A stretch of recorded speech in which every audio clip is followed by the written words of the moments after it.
I'm Katherine Carter, together with my co-host, Kirsten Larson. And this is the Radiant Journey podcast. The writer of Proverbs tells us that the lovers of God walk on the highway of light, and their way shines brighter and brighter until the perfect day. This is a podcast about discovering the revelatory wisdom and surprises that Jesus plants along our journey, and the joy of unpacking and putting to use the nuggets that we uncover. If you struggle with finding or staying true to your unique purpose, or you just need a little encouragement to keep you going, we hope that this is a safe place to rest and refuel for your next steps. Yours is a radiant journey, and we want you to savor every moment of it. Shall we begin? All right, welcome to episode 7. Kirsten here with my co-host Katherine, and we're excited to continue last episode's topic on loving versus judging. We realized as we were going through it and even afterwards that there's so many different directions that this could take, and we, rather than having a 3-hour conversation with you, we thought we would break it up, and it'll probably continue in different elements, in different times along our journey. Yeah.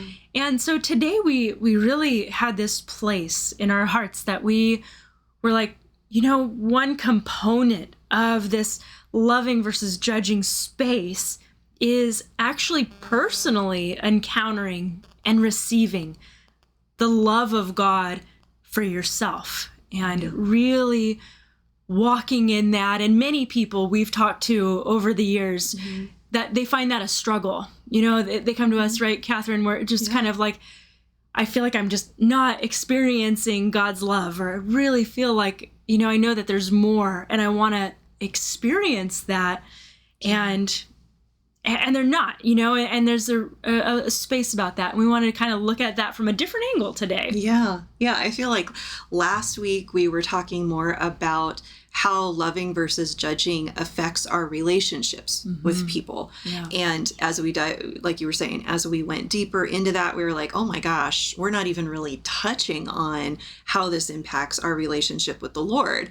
And so I love that we're coming back to this. I love that you were like, let's do part 2. Well, that's a great idea. I'm super here for it. And yeah, I think this is going to be a good conversation. Yeah. So I know it can be even a unique topic to look at, just even assessing ourselves, are we judging, or, are we receiving that love? And yeah, so as you were saying, when we are in this dynamic, last week we looked at our actual relationships with people, our capacity to love them versus what's happening when we start judging them. But we also hinted at it a little bit, that in order to actually truly be able to love someone, we have to receive God's love for them. Yeah. And it can flow through us and allow us to actually be able to love even the most difficult people. Yeah. It's like that verse that talks about our ability to love comes because God loved us first.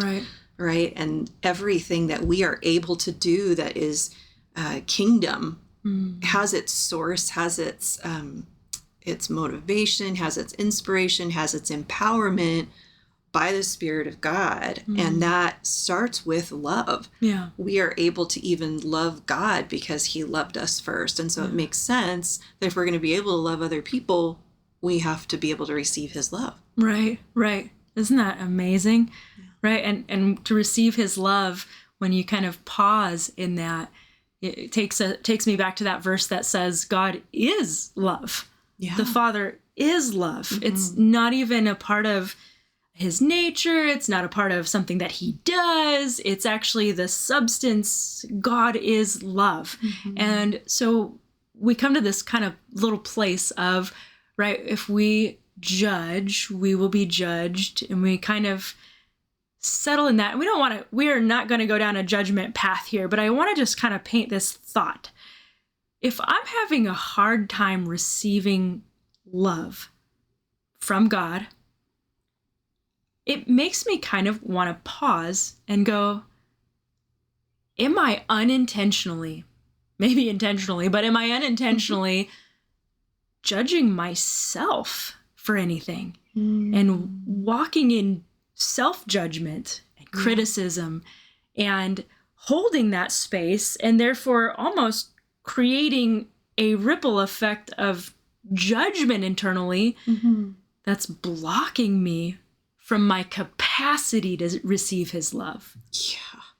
I think this is huge for people. It's huge for me. I know that if I've done something wrong, there's almost like this self-propelled sense that I have to do some sort of penance, or I have to be sorry for a certain amount of time. And it's kind of like the little kid who, like, does something wrong and then, finally realizes what they've done. But even after they confess, even after they say, I'm sorry, to mom and dad, it's like, there can still be this feeling like, oh, don't touch me, don't hug me yet. No, I don't want to be close yet. Like I've got to like off gas this, like I've got to like vent this off kind of thing. And it makes me think of Adam and Eve's reaction to their own sin, right? They knew, their eyes were opened, that when they broke the one law that the Lord had given them, to not eat of the tree, and then they did it, their eyes were open. They knew they had done it wrong. And they immediately experienced guilt and shame, which made them want to run and hide, which also made them, took them out of the place where they would receive God and God's love, right? If you're hiding, it's very hard to receive love, right?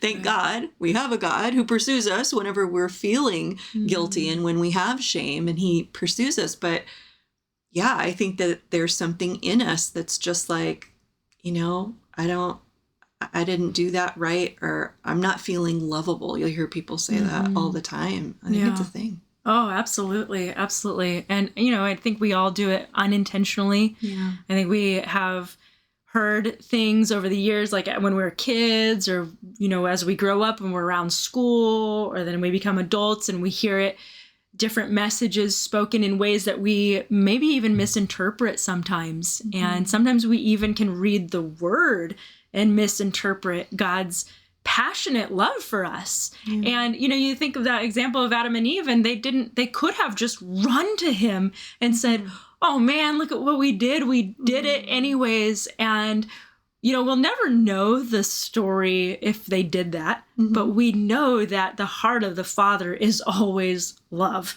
and always goodness and always kindness to us. And what would have happened if Adam and Eve just said, we're so sorry? What if they, what if they did that instead of lying, covering it up and, running in shame? Yeah. We would have a totally different story, and what would happen in us if we decide, I am going to come in to the presence of a loving Father, and I'm going to release these walls of judgment, because what judgment does is it creates a wall in us, but not separating us from God. Yeah. Like, we can't actually be separated from God. And a pattern I've seen in myself and many, many people is this almost catch-22 circle, where they're not feeling and experiencing the love of God. So they begin to self-judge all the reasons why they're not experiencing his love. And in that judgment space, creating more of a wall to feeling and experiencing his love. And it keeps the cycle going of like criticizing, looking at little things and judging yourself. And as you start judging yourself, what's that law of sowing and reaping? We start judging others. Right. And then we are looking at others with the same judgment we're looking at ourselves. And that those kind of dynamics start to be built up. Yeah, it's so sad. Even as you're describing it, you just long for Adam and Eve. You long for each of us as humans to not wait so long, to run into arms that are going to receive us and not judge us, but love us, and the Lord hasn't rejected us, and yet we can reject ourselves if we're not renewing our mind with the truth about who God is and how he feels about us.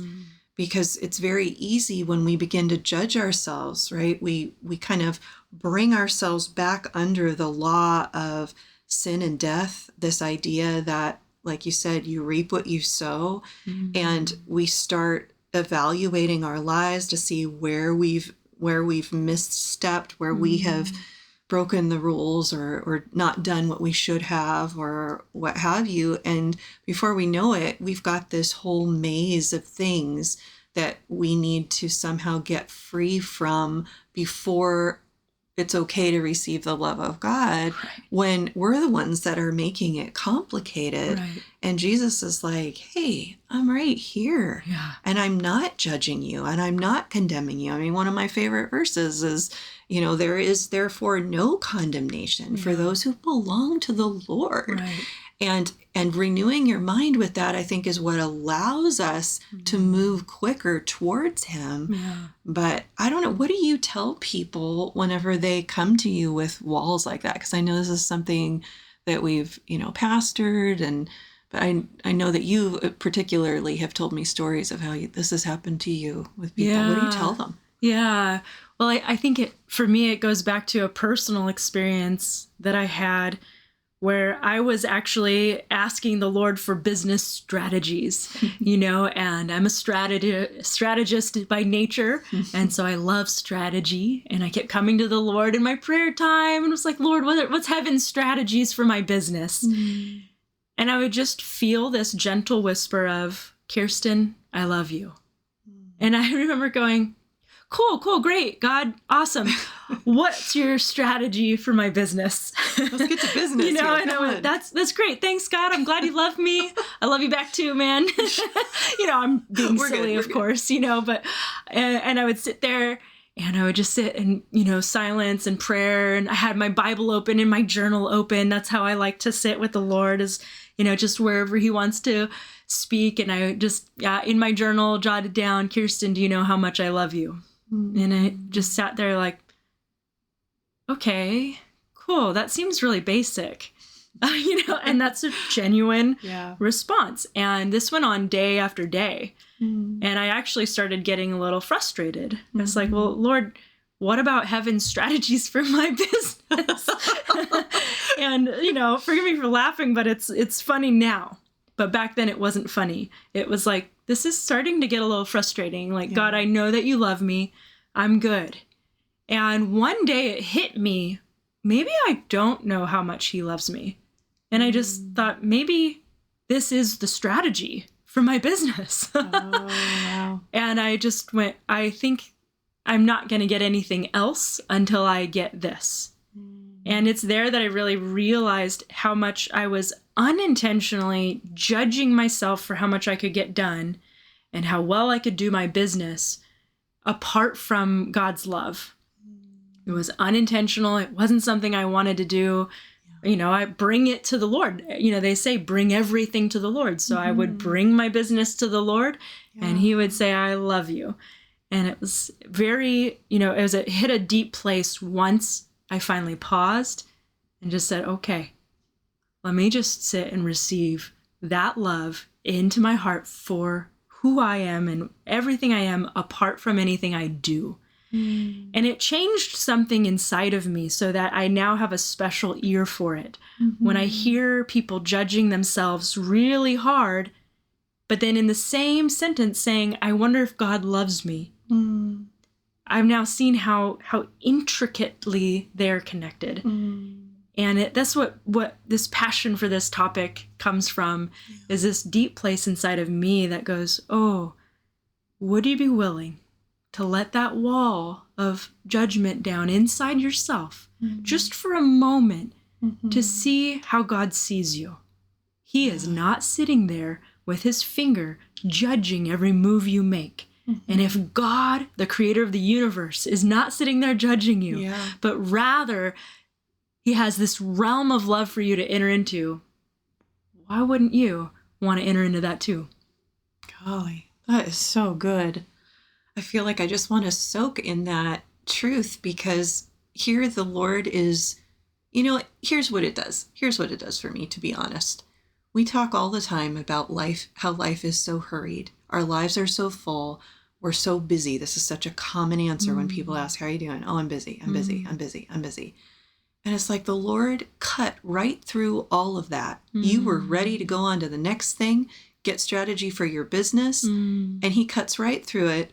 And instead of answering the question you wanted answered, he tells you what's more important, which is he loves you. And that is the most important thing. And I loved how you said, I realized that I needed to get this first before I was really going to be able to hear for those other things. Yeah.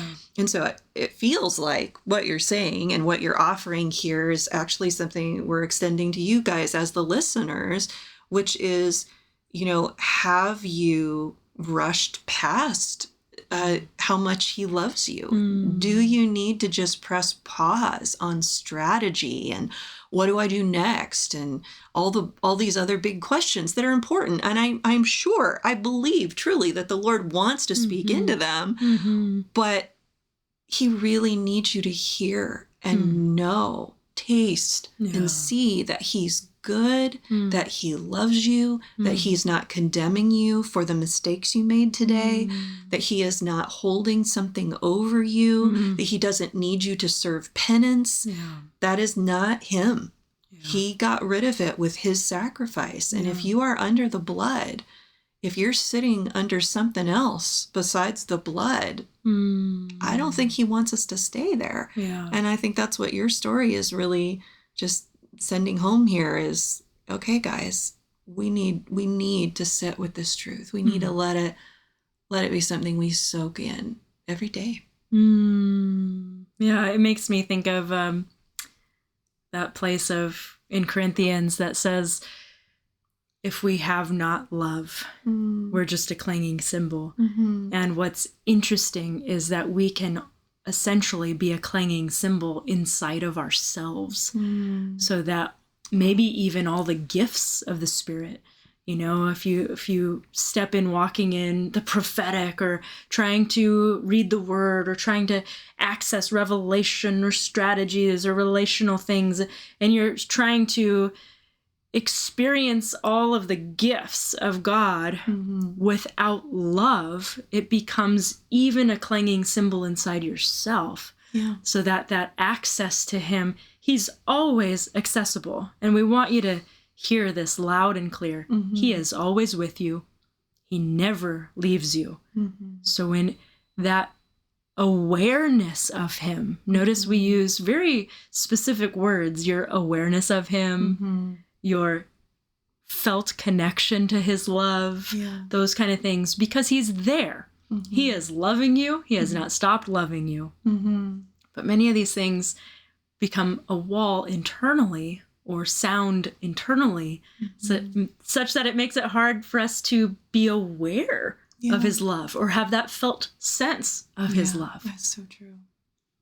Yeah, and I'm even thinking about how people's upbringings and depending on the faith background that we have, our understanding of how free and clear that love comes to us, how we didn't do anything to deserve it, and therefore we don't need to do anything to maintain it or sustain it. Like it is sustained by the Lord for all eternity. That's not something that every denomination and faith background teaches. Right. And and so there may be some unpacking.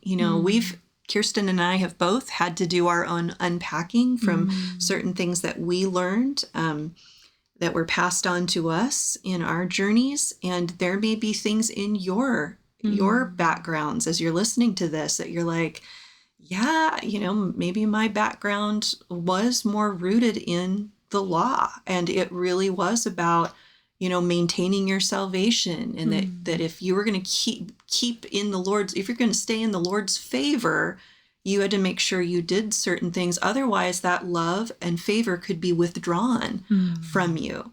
So there's unpacking to be done. That's right. And that's a whole nother subject. How do we unpack that stuff and start to walk in the truth that God's love never leaves? Right.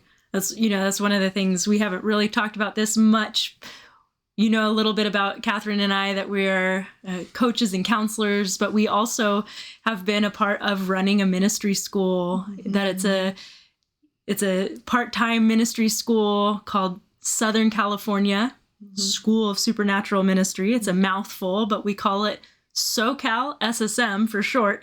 And it's actually accessible around the world. It's a program you can do anywhere. And just a mini plug for it, just shameless plug, because that's something that we've seen every year, year after year after year, people unraveling mindsets and encountering the rich outpouring of the love of God into their lives and in their hearts, making life so different. And it's just a beautiful journey that we get to do. I think a lot of times people think of ministry schools as, okay, we're going to go and we're going to learn a lot of theology. We're going to learn church history. We're going to learn all those. And hey, I went to school for all that stuff. Loved it, soaked it all up. But what I love about SoCal SSM is that we're really focused on your identity and your intimacy with the Lord, knowing whose you are and knowing how to engage with the Lord and walk with him on a daily basis. And that's just not taught everywhere. But it's so basic. And I think that's one of the reasons why it amazes us every year.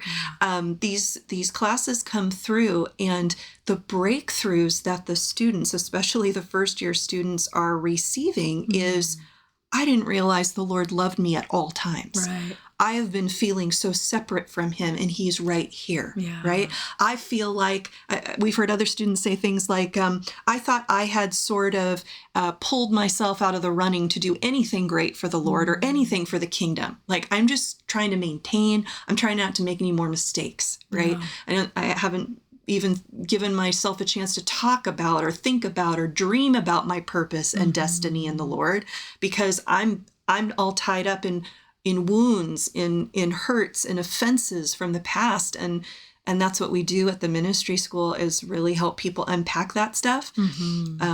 And I think we have this value and this desire that the people who come through the school would leave with less baggage, because we know that hurt people, but healed people also heal people. And people who've been set free set people free. And that has just been the joy of our heart as SoCal SSM. So I hop on the plug that we're making here, and I just say, hey, if you're interested in pursuing this kind of subject, if you want to go deeper with the Lord, if you've heard you can hear the voice of God and have a conversational relationship with him, but you've never experienced it, SoCal SSM can help you with that. It's pretty amazing. You don't have to be in SoCal either. You don't even. I mean, that's where we're based, but now this coming year, we've got a brand new structure that we're super excited about, where you can take the curriculum of SoCal SSM and do it as a small group in your home, in your neighborhood, in your church, wherever you gather with friends or family, and you can go through it. It's an amazing, I think it's 2 semesters of about 14 weeks each, and we walk you through so many amazing, just discoveries of the Lord and yourself in him. It's really beautiful. So if you're interested in checking it out, SoCalSSM.com. You can get all the details, or write us. We love talking about it. We're happy to share with it. Yeah, that was actually very unplanned. We Spontaneous just, plug. When we were talking about, this type of thing, this is what we love teaching, and that's where we teach it a lot. And we want to see people walk into their fullness, into their identity, all that God has called them to. So we're just excited for you. We hope this was an amazing episode for you. And may you encounter the richness of the perfect love of the Father as you soak in his presence. And just like that, episode 7 has come to a close. We want to encourage you to head over to the radiantjourneypodcast.com to learn more about other episodes, to get in touch with us. We love questions and comments about past episodes. Also, if you have something you'd like us to talk about on a future episode, we'd love to hear it. So hopefully we'll see you over there. Bye for now, friends. Thanks for being with us. Take care.